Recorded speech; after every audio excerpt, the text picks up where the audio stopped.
Students अगला question देखते हैं जिसमें हम लोग बताएंगे कि अगर थर्मामीटर को प्लेस किया जाए, रखा जाए सनलाइट के अंदर, तो क्या वो टेम्परेचर ऑफ द एयर को रीड करेगा या नहीं, या फिर कुछ और अकर होता है। आइए देखते हैं।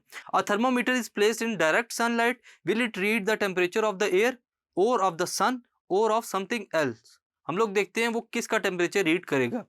एक जो थर्मामीटर है स्टूडेंट्स, वो एक्चुअली मेजर करता है अपने टेम्परेचर को, ना कि वो किसी और ऑब्जेक्ट या किसी और प्रोसेस के टेम्परेचर को मेजर करेगा।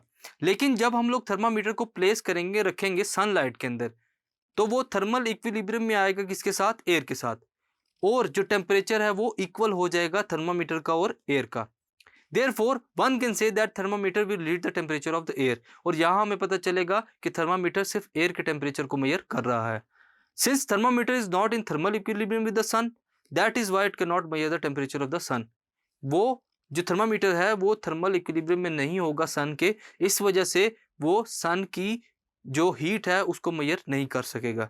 सो स्टूडेंट्स, इस क्वेश्चन में हम लोगों ने देखा कि थर्मामीटर की कैपेसिटी के अकॉर्डिंगली वो सिर्फ एयर के टेम्परेचर को मेजर करेगा, क्योंकि वो एयर टेम्परेचर के साथ ही थर्मल इक्विलिब्रियम स्टेट में है, as it will not detect the temperature of sun. Thank you.